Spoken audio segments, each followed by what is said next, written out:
Hello students, I'm Chris Allen, the Student E-Groups pastor here at Elevation Church. And I'm Brennen, the Student E-Groups director. And we're so excited about this, the first week of our curriculum, Meant to Be. The Bible's best kept secrets about sex, marriage, and being single. And before you get all excited about the subtitle, we want to let you know that this week we're talking about this idea of protecting the gift. And in 1 Corinthians chapter 7, verse 7, part B, it says, "But each of you has your own gift from God. One has this gift, another has that." And this idea of the fact that you've been made specifically by God with specific talents and gifts and abilities is an incredible thing, because you can use those gifts and abilities for God in your life. And even as a middle schooler or a high schooler, you can use the gifts that God's given you for His glory. And so that actually reminds me of a passage in Romans chapter 12. In verse 1, it says this, "Therefore I urge you, brothers and sisters, in view of God's mercy, to offer your bodies as a living sacrifice, holy and pleasing to God. This is your true and proper worship." And that idea is amazing to me, that really God's mercy is the fact that you didn't get what you deserved. In other words, you got a gift from God. God has given you a gift, but our response is to be a living sacrifice. And in the Old Testament, a sacrifice had to be without blemish. In fact, many books are written in the Old Testament specifically giving instructions about how to bring a sacrifice to God, how to properly worship God. And there are so many specific details about bringing a certain animal without blemish, the first, the male. And what's interesting about that is that in the New Testament then it says that we're a living sacrifice, that the gift that God has given us, our lives, are to be sacrificed for Him. And then it goes on and it just says, "This is your true and proper worship." In fact, using the gifts and the abilities that God has given us is actually worship. And you know, for many of you, you're in middle school or high school and you're in a season of preparation. So you're in school and you're preparing for college or for a future career, and you're learning how to develop friendships and how to connect with others. Or maybe you have a specific talent or hobby, you play a sport, or you're really good at art, and maybe one day you'll be able to use that in the workplace. You're also in a season of preparation for your future relationships. And so, you know, one of the things about that is that as a student, you have the opportunity to set the right vision for those dating relationships. And you know, for me, this happened whenever I was in 10th grade and I was reading my Bible, and I was reading in Proverbs 31, which talks all about being a wife of noble character. And there was one specific verse that stuck out to me and that transformed the way that I viewed dating as a middle school or high school student. And it was verse 12, and this is what it says. "She brings him good, not harm, all the days of her life."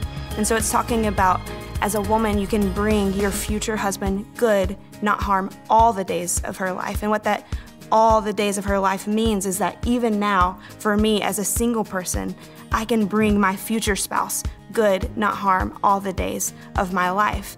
And so ultimately, the decisions that we make today are going to affect our tomorrow. But the other thing to recognize here is the fact that our future spouses, my future husband, can't fill the void that only God can fill. There's a void that only God can fill.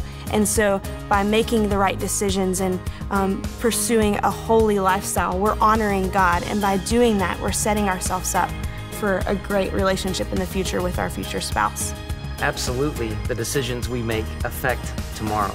And actually, if you return to Romans chapter 12, now in verse 2, it says this, "Do not conform to the pattern of this world, but be transformed by the renewing of your mind. Then you will be able to test and approve what God's will is, His good, pleasing, and perfect will." And ultimately, this verse is saying, do not conform to the pattern of this world. And obviously, as a middle schooler and a high schooler, you're making decisions now, and the people around you are not making similar decisions. They're not making decisions that would align with what God would want you to do. And so those decisions, I wrote down a bunch of different areas, but those decisions involve what you wear, like your dress, and we know that that can be such a difficult thing. Or sex. We know that so many people, so many students in middle school and high school, gosh, even oral sex. I mean, these are topics that nobody really wants to talk about, but somebody needs to, because the patterns of this world, we need to go against them. Also, the things that you're watching, like movies, or the things you're looking at on the internet, or the games that you're even playing. Culture has patterns that go against what God's will is. And so we just want to encourage you that the decisions you're making today will affect tomorrow. And as chapter 12, verse 2 says, do not conform to the pattern of this world, but be transformed by the renewing of your mind. And ultimately, that can only happen in relationship with Christ. As you get to know God more, He will renew your mind and He will transform you. Then you will be able to test and approve what God's will is, His good, pleasing, and perfect will. And I'm actually a father of 4 kids, and I always think about this idea that I want to protect my kids. I want to protect them from danger.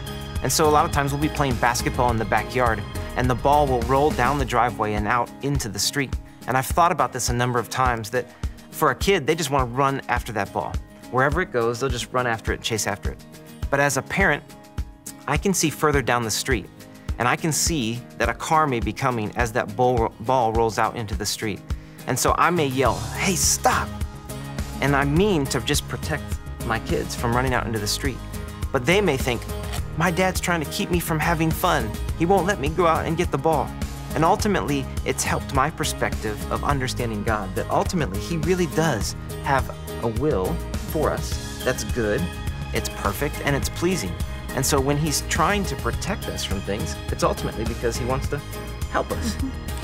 You know, ultimately, the best way that you can protect the gift that God's given you is by realizing who your protector is. And in Psalms 32, verse 7, it says, you are my hiding place. You will protect me from trouble and surround me with songs of deliverance.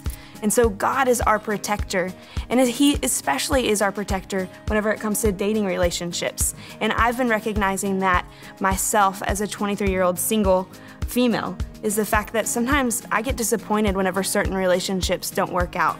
But I'm now able to see that God is protecting me from something, from that relationship. And so even if you go through seasons of disappointment where you wish that one certain relationship would work out and it didn't, just recognize that God's protecting you from something and that He has great plans for you.